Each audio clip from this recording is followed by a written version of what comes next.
ఇది కొద్ది నెలల క్రితం నాకు తెలిసినప్పుడు, నాకు అంతకుముందు వచ్చినా కానీ నాకు ఎప్పుడు నాకు ఎవరు చెప్పలేదు ఇలాంటి సమస్య ఉందని చెప్పి. కొద్ది నెలల క్రితం నాకు నా దృష్టికి వచ్చినప్పుడు నా పార్టీ తరపు నుంచి ఒక మీడియా టీంని పంపించాను, అలాగే రీసెర్చ్ టీంని కూడా పంపించాను. నిన్నే అప్లోడ్ చేశాను యూట్యూబ్లో. చాలా బాధ కలిగించింది. మన అభివృద్ధి చెందిన దేశాల్లో ఉన్న సమస్య ఇదే. ఒక సమస్య ఉన్నప్పుడు దానిని నుంచి రాజకీయ లబ్ధి పొందడానికే చూస్తాను తప్ప ఎవరు దీని సమస్యని పరిష్కార దిశగా ఏం చేయాలి అని మటుకు ఎవరు ఆలోచించరు.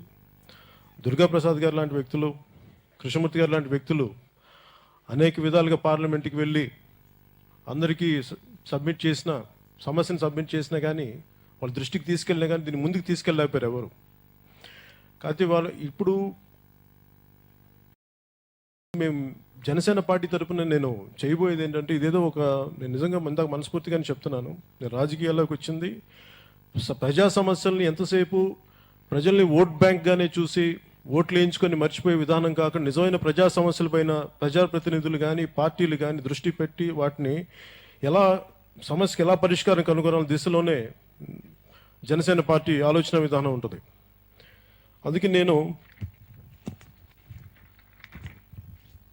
జనసేన మిగతా పార్టీ సభ్యులందరితో కూర్చొని నేను దీనికి సంబంధించిన ఒక కమిటీని నిర్ణయించాను దీనికి. సో దీంట్లో భాగంగా ముఖ్యంగా నేను అడిగేది శ్రీ దుర్గాప్రసాద్ గారిని, కృష్ణమూర్తి గారిని ఈ కమిటీతోటి మీరు పనిచేసి మీరు ఏమేమైతే సమస్యలు ఉన్నాయో ఎలా దీన్ని పరిష్కరించవచ్చో వాటికి మీరు సహాయ సహకారాలు అందించవలసిందిగా జనసేన పార్టీ తరఫున కోరుకుంటున్నాను. ఈ రోజున ప్రతిదానికి ఆర్థికమైందే సమస్యలు. ప్రభుత్వాలను ఏదైనా అడిగితే మాకు నిధులు లేవంటారు. నేను ఈ రోజున రాష్ట్ర ప్రభుత్వాలను కానీ కేంద్ర ప్రభుత్వాలను కానీ అడిగేది, ఇలాంటి సమస్య ఇది ఒక విపత్తు, ఇది ఒక క్రానిక్గా ఒక ప్రాంతం వేలాది మంది దశాబ్దాలుగా చనిపోతున్నప్పుడు ఇది ఏ ఒక్క ప్రజాప్రతినిధి దృష్టికి ఎందుకు వెళ్ళలేదు? ఒకవేళ వెళ్ళినా దీన్ని ముందుకు తీసుకెళ్ళలేకపోయారు. మీరు దీన్ని ఆత్మవిమర్శ చేసుకోవాల్సిన అవసరం ఉంది. కేవలం ఓట్లు వేయించుకున్నప్పుడు లేదంటే అవసరాలకు వచ్చినప్పుడే వచ్చేసి ప్రజల ముందుకు వచ్చి సమస్యల్ని పరిష్కరించే సమయంలో మటుకు మీరు ఎందుకు వెనక్కి వెళ్ళిపోతారో నాకైతే అర్థం కాదు. కానీ ఇప్పుడున్న సమస్యలు నాకు ఏదైనా అడిగితే నిధులు లేవు ఇవన్నీ చెప్పడానికి నేను ఒకటే అడుగుతాను ఈరోజు రాష్ట్ర ప్రభుత్వాన్ని కానీ కేంద్ర ప్రభుత్వాన్ని కానీ.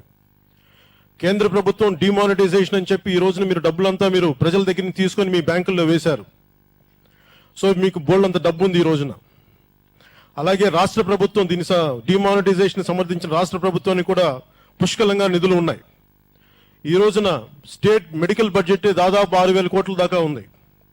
ఇలాంటి ఇంత 6,000 కోట్లు ఉన్న బడ్జెట్ వీటిలో మీరు ఎంత కనీసం కృష్ణమూర్తి గారు చెప్తున్నట్టు కనీసం 30 కోట్లు 40 కోట్లు లేదంటే 100 కోట్లు ఇక్కడ వేలాది మంది చనిపోతున్నప్పుడు మీరు ఒక 100 కోట్లు కేటాయించి, ఇందాక నిన్న ఆరోగ్య శాఖ మంత్రి గారు కూడా మాట్లాడితే నా దృష్టికి వచ్చింది, డయాలసిస్ సెంటర్లు పెట్టించామంటున్నారు. దయచేసి నా కిడ్నీ బాధితులు ఎలా ఉంటారో తెలుసు, ఎందుకంటే నాకు స్వయాన మా పిన్ని గారి భర్త చనిపోయారు కిడ్నీ వ్యాధితోటి.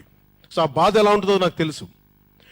డయాలసిస్ అనేది లాస్ట్ శాఖ, ఇంకా మనిషి బతకడు ఇంకేదో ఇంకా ప్రాణాలను పొడిగించడానికి డయాలసిస్ అనే పదం వాడతాం తప్ప దాన్ని ఏదో అది చికిత్సల ఫైనల్ దాని నుంచి బయటపడేలాగా మాట్లాడకండి దయచేసి. ఆ సమస్యని మీరు ఆరోగ్య శాఖ మంత్రిగా ఉన్న కామినేని గారు దయచేసి దీన్ని మీ దృష్టికి తీసుకొస్తున్నాను.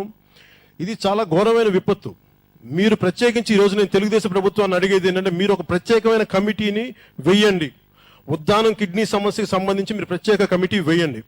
ఇక్కడున్న స్థితిగతులని ఏ పరిస్థితుల్లో వస్తున్నాయి ఇవన్నీ మీరు పరిశీలించాల్సిన అవసరం ఉంది.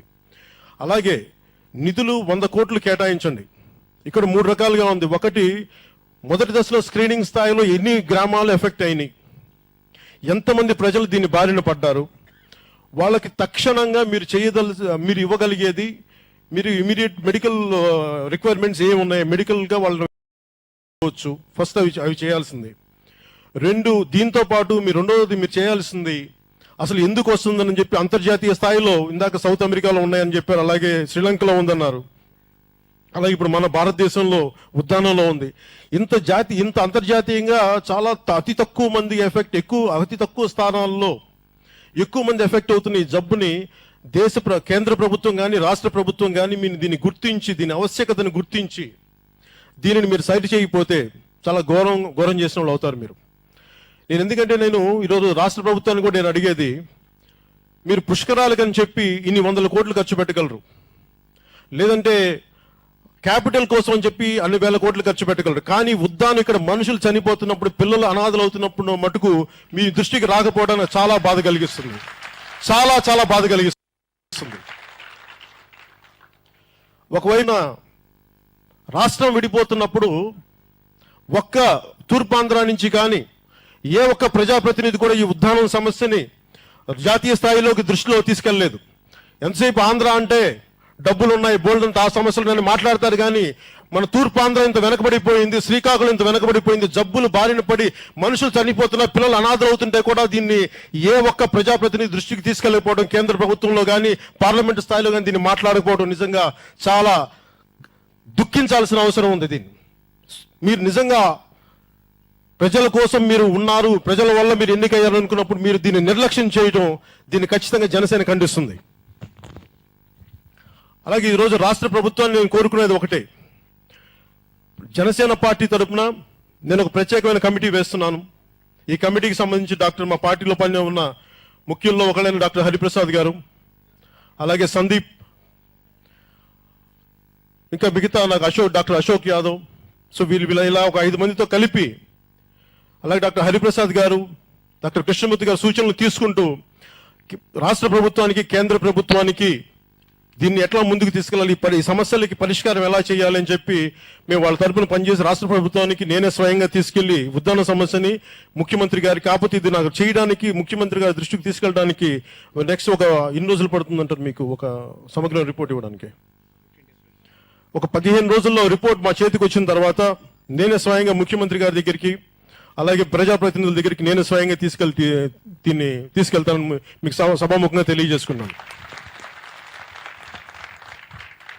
వీటన్నిటికంటే ముఖ్యమైనది, వచ్చే 48 గంటల్లో ఈ కిడ్నీ వ్యాధి వల్ల అనాథలైపోయిన పిల్లలకి ప్రభుత్వం ఏదో ఒక రకమైన సహాయం చేయవలసింది కదా, ఆర్థికంగానా లేదంటే మీరు వాళ్ళని దత్తత తీసుకొని, ప్రభుత్వాలు దత్తత తీసుకొని వారికి ఏ విధంగా మీరు అండగా ఉంటారు, ఈ రెండు మీరు చేయాల్సిన అవసరం. అలాగే రాష్ట్ర ప్రభుత్వం మీ మంత్రివర్గం నుంచి ఒక కమిటీ లాగా వేసి ఈ ఉద్దాన సమస్యని గుర్తించి, ముఖ్యంగా ఇక్కడ జబ్బును పడ్డ వ్యక్తులకి మీరు ఆర్థికంగా, అలాగే ఏ విధమైన మీరు మెడికల్గా ఎట్లా ఆదుకుంటారో ఇవన్నీ మీరు కమిటీ వేసి మాకు నెక్స్ట్ 48 గంటల్లో ప్రజలకు వివరించాల్సిందిగా నేను కోరుకుంటున్నాను. ఒకవేళ 15 రోజుల తర్వాత మా సమగ్రమైన రిపోర్ట్ జనసేన పార్టీని సబ్మిట్ చేసిన తర్వాత అప్పటికి దీన్ని ముందుకు తీసుకెళ్ళని పక్షంలో మటుకు నేను దీన్ని ఒక ప్రజా ఉద్యమంగా మటుకు నేనే స్వయంగా దీన్ని లీడ్ చేస్తానని చెప్పి మనస్ఫూర్తిగా మీకు తెలియజేసుకున్నాను. శ్రీకాకుళం జిల్లా నుంచి ముఖ్యంగా ఇక్కడ ఉన్న జనసేన యువ కార్యకర్తలందరికీ నాకు మీ సహాయ సహకారాలు కావాలి. ఇది జాతీయ స్థాయికి, అంతర్జాతీయ స్థాయికి తీసుకెళ్లేలాగా, ఇది ప్రభుత్వ దృష్టికి తీసుకెళ్లేలాగా మీరు కూడా మన కమిటీతో పనిచేసి మీరందరూ మీ సహాయ సహకారాలు అందించాల్సింది, మీరు పాలు పంచుకోవాల్సింది మనస్ఫూర్తిగా నేను కోరుకుంటున్నాను.